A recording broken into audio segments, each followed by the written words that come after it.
നമുക്ക് ഇന്നേരം ഇഞ്ചിക്കറി വയ്ക്കാം. വെളിച്ചെണ്ണ ഒഴിച്ചു കൊടുക്കുക.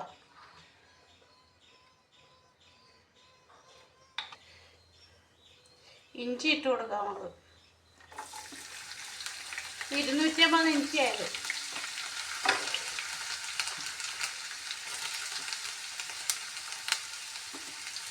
ഇളക്കി കൊടുക്കുക. നമുക്ക് വേണ്ട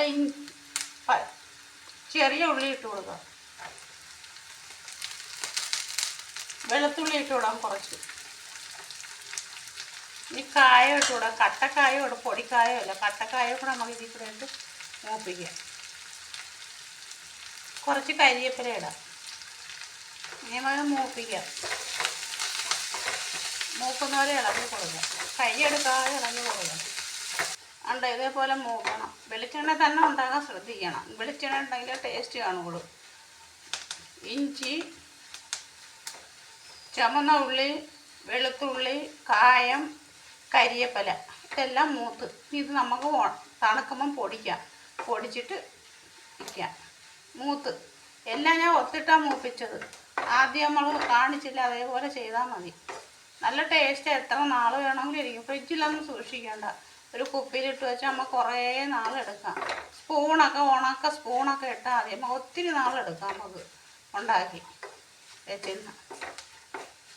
എല്ലാവരും ഉണ്ടാക്കി കഴിച്ചിട്ട് കമന്റ് ഇടണം ഇതേപോലെ ഉണ്ടാക്കിയിട്ട്. ഇപ്പോൾ ഓണമൊക്കെ വരുമല്ലോ. ഓണം ആയല്ലോ, വരുമല്ലോ. ഓണം എപ്പോഴുണ്ടാക്കണം എല്ലാവരും. ഞാൻ ഇന്നലെ എനിക്ക് കുറച്ച് ഇഞ്ചി മേടിച്ചത് ഇപ്പോൾ ഉണ്ടാക്കാൻ കാരണമെന്ന് വെച്ചാൽ ഇഞ്ചി അത് പിഞ്ചിഞ്ചിയായിരുന്നു. അപ്പം ഞാൻ വിചാരിച്ചൊരു വീഡിയോ എടുക്കാമല്ലോ എന്ന് പറഞ്ഞുകൊണ്ട് ഇതൊന്ന് എടുക്കാമെന്ന് പറഞ്ഞുകൊണ്ട് എടുത്തതാണ്. ഇത്രയും ചുമക്കണം. ഇനി നമുക്ക് ഓഫ് ചെയ്യാം. ഇത് തണുക്കട്ടെ. തണുത്തിട്ട് നമുക്ക് എണ്ണ എത്ര എണ്ണ ബാലൻസ് കുറച്ച് എണ്ണയും ഒഴിച്ചോളൂ. ഈ എണ്ണ നമുക്ക് ഇനി കടുക് വറുക്കാം. ഇത് മതി. ഇനി എണ്ണ എടുക്കണ്ട. ഇത്ര എണ്ണ മതി. ഇതിനിപ്പോൾ ഇങ്ങനെ ഇരുന്ന് എണ്ണ എല്ലാം വാങ്ങുമ്പോൾ നമുക്ക് മിക്സി വെച്ച് പൊടിക്കാം. തണുക്കുമ്പോൾ വെളിച്ചെണ്ണ ഒഴിച്ച് കൊടുക്കാം. കടുക് ഇട്ട് കൊടുക്കാം. കരിവേപ്പില ഇട്ട് കൊടുക്കാം. മല്ലിപ്പൊടി ഇട്ട് കൊടുക്കാം ആവശ്യത്തിന്. മുളക് പൊടി കുറച്ചിട്ടാൽ മതി. ഇഞ്ചിക്ക് അരികളുണ്ട്. ഇത് മതി മുളക് പൊടി. മഞ്ഞളിട്ട് കൊടുക്കാം. ഇനി നമുക്കൊന്ന് ഇളക്കാം. പച്ച മണം മാറാന്ന് ഇളക്കാം. പുളിവെള്ളം ഒഴിച്ച് കൊടുക്കാം. ഇളക്കി കൊടുക്കാം. ശകലം ഉലുവാപ്പൊടി ഇട്ട് കൊടുക്കാം.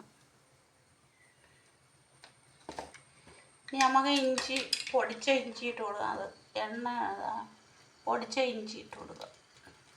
ഉപ്പിട്ടിട്ടില്ല.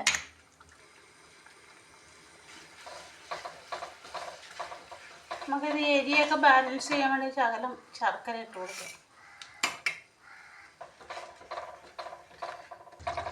റെഡിയായി. ഇഞ്ചിക്കറി റെഡിയായി.